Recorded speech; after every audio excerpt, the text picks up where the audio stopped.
ఇంకొక విషయం, నక్సలైట్ల విషయం మాట్లాడుతున్నప్పుడు దీనికి చరిత్ర ఉంది. మీరేమో ఇది వట్టిగానే సడన్ గా పుట్టింది అనుకున్నారు. మన చరిత్రలు అనేకం ఉన్నాయి, నేను అంత లోతుగా పోను ఇక్కడ. కానీ ఒక ఘటన చెప్తా. నిజాంకు వ్యతిరేకంగా మన తెలంగాణలో పోరాటం జరిగింది.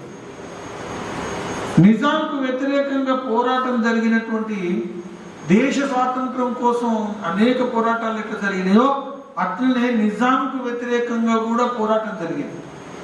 నిజాంకు వ్యతిరేకంగా జరిగిన పోరాటంలో ఆర్య సమాజ్ వాళ్ళు కూడా పాల్గొన్నారు. నిజాంకు వ్యతిరేకంగా జరిగినటువంటి పోరాటంలో హిందూ మహాసభ వాళ్ళు పాల్గొన్నారు. నిజాంకు వ్యతిరేకంగా జరిగినటువంటి పోరాటంలో కాంగ్రెస్ వాళ్ళు కూడా, రామానంద తీర్థ లేకపోతే పివి నరసింహారావు వీళ్ళ నాయకత్వంలో కూడా మీరు అందరు గమనిస్తే పోరాటంలో పాల్గొన్నారు. అయితే అందరు ఒకటి కాదు, వేరు వేరు ధారలు, అందరు కూడా పాల్గొన్నారు. అయితే అదే సమయంలో కమ్యూనిస్టు నాయకుల నాయకత్వంలో సాయుధ పోరాటం జరిగింది. అయితే చాలాసార్లు ఏమైందంటే నిజాంకు వ్యతిరేకంగా జరిగిన పోరాటం కాంగ్రెస్ పోరాటము, లేకపోతే ఆర్య సమాజ్ పోరాటము, లేకపోతే హిందూ మహాసభ పోరాటము, ఈ పోరాటాలతో సమానమైంది కాదు ఇది సాయుధ పోరాటం. ఇది అందరూ కూడా గుర్తుపెట్టుకోవాలి. అందరూ నిజాంకు వ్యతిరేకంగా పోరాటం చేశారు, అందరూ నిజాం నుంచి స్వాతంత్రం కావాలని కోరుకున్నారు. కానీ అందరూ ఒకే లక్ష్యం కోసం పనిచేయలేదు. కాంగ్రెస్ వాళ్ళు, హిందూ మహాసభ వాళ్ళు, లేకపోతే ఆర్య సమాజ్ వాళ్ళు ఈ దేశంలో విలీనం కావాలా అని పోరాటం చేశారు నిజాంకు వ్యతిరేకంగా.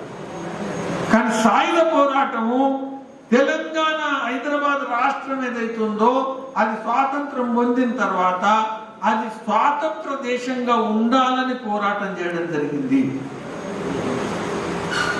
దానికోసం వాళ్ళు ఇక్కడ నుంచి ముగ్గురు నాయకులు, స్టాలిన్ అప్పుడు ఉండేటువంటి రష్యా స్టాలిన్ దగ్గరికి వెళ్ళడం జరిగింది. స్టాలిన్ దగ్గరికి వెళ్ళి మేము ఒక స్వతంత్ర రాజ్యం ఏర్పాటు చేయాలనుకుంటున్నాం, మీరు సహాయం చేయాలా అని అంటే స్టాలిన్ అక్కడ ఒక అట్లాస్ చూపిస్తాడు. చూపించి ఎక్కడుంది మీ తెలంగాణ అని అడుగుతాడు.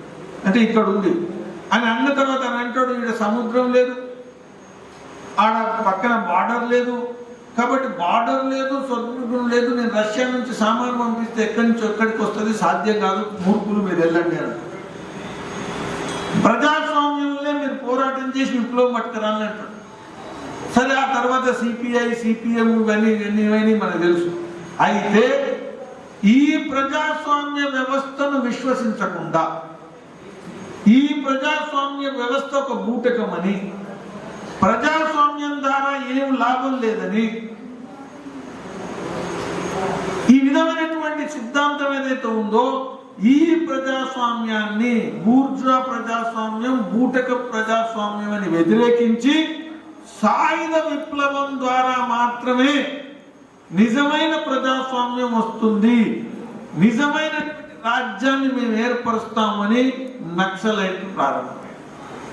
కాబట్టి నక్సలైట్లు ఇక్కడ చెప్పదలుచుకున్నది ఏంటంటే, నక్సలైట్లు మనము